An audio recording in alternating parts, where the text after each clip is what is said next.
On October 18th, 2017, I walked into room 120 in Virginia Tech's new classroom building. I was there to observe Geography 1115, or Seeking Sustainability 1. The room is shaped in a rough diamond with circular tables close to the wall, each outfitted with a large display and a whiteboard, and 2 large projectors that serve the whole classroom.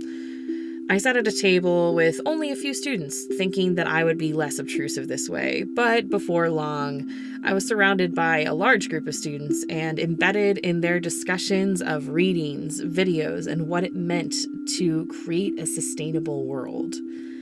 I got to know these students over the course of the semester and experience how they were learning in Geography 1115. This series of videos explores those lessons and how assignments, teaching styles, and the classroom environment came together to create a unique learning experience for everyone involved. This is Seeking Sustainability, an active learning story.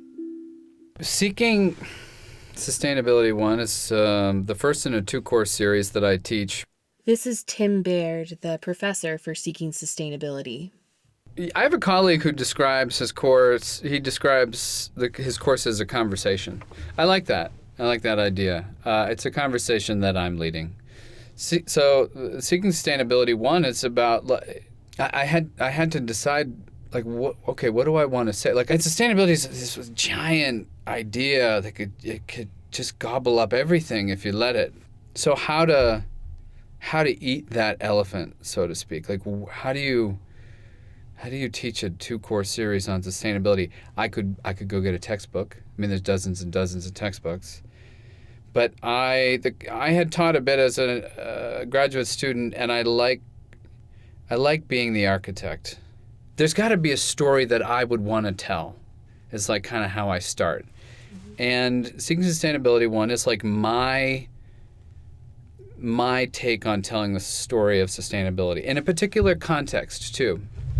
In the context of Blacksburg, in the context of Virginia Tech, in the context of 2012, 2015, 2017, and I first taught the class in 2012. It's important to know that this course is open to all students. Those I talked to came from all sorts of academic backgrounds. So my name's Abby England. I'm a sophomore. I'm majoring in geography. My name's Chris App. My major is finance. I'm a sophomore. I'm Laura Lamb. I am a sophomore geography major. I'm Julia Morrow. I'm a senior biology major. So I'm Christian Muckerman, sustainable biomaterials major. My name is Glenn Cheatham. I'm a junior. I'm a double major with industrial and systems engineering and psychology. General education classes can be a bit tricky because students come from such a variety of majors and educational experiences. One of the teaching assistants, Mark, talked to me a bit about how it worked in their class. I learned that a lot of students kind of just go through classes that are at the gen ed level without being super interested, but I think that the material in the class helps people from all backgrounds be interested in sustainability, and the way it's taught makes it more applicable to every discipline instead of just geography or biology or things of that nature. Mark is right here. I asked students about why they were taking the classes, and while many of them were seeking to fill requirements, the content of the course was also a major draw. So it's probably a bit different for me than Chris. I'm a geography student, so it's one of the classes. It's not required, but it fills up one of my main requirements for the class. It's one of my options as a class. So I've heard a lot about it already, but it's one of those classes that fulfills that. And I'm also really into sustainability. A lot of my extracurriculars have to do with all different types of sustainability. So I was interested in taking that class. Yeah. And my minor is sustainability, but Abby's the epitome of sustainability pursuits, so no, can't follow that one up. Hey, you got a minor in it. Come on. I'm trying. And, yeah, I think I have to take both classes, the one next semester too, but I'm happy to do it. I've heard great things about it. So for sustainable biomaterials, I had to sign up for Seeking Sustainability. It's part of my core curriculum. So I just decided to take it this semester, and I really liked it.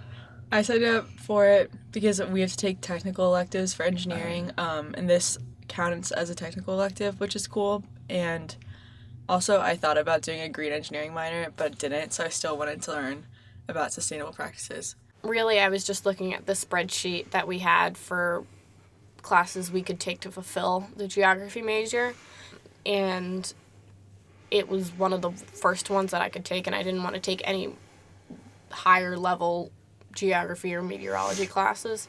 And I looked it up, and people had said it was interesting and engaging, and they really got a lot out of it. Yeah. Well, for me, I did need a natural resources elective, so that was part of it. But I am trying to do more of a conservation route, so I figured the sustainability class would be pretty good for that. Looking back, I wonder how the class felt to the students at the beginning. I remember one reading from an early session I attended. It was focused on social networks. Not the first thing you think about when you hear the word sustainability. But Dr. Baird had a reason for going about the course in this particular way. And I think one of my goals with these two courses is to help students to see sustainability as a bigger thing than they have seen it previously. Mm-hmm. You know, they come in, even now, I mean, we're like midway into the semester, they gravitate towards energy or conservation, or, you know, like biodiversity conservation or alternative energy or climate change. And like, that's what sustainability means. And I feel like, doesn't it also mean your grandmother's recipes? I mean, aren't those things that we want to stick around? Doesn't it mean justice? Doesn't it mean you think this is important and I think this is important and we're both right? Like, we can both be here at the table talking about our things and advocating for them?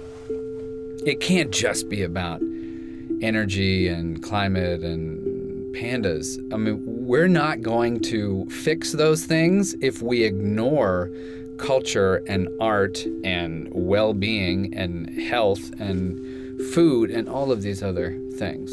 So I wanted to tell a story that said, hey, everybody, sustainability is a lot bigger than what we talk about, and not have it be something that just goes entirely off the rails, right?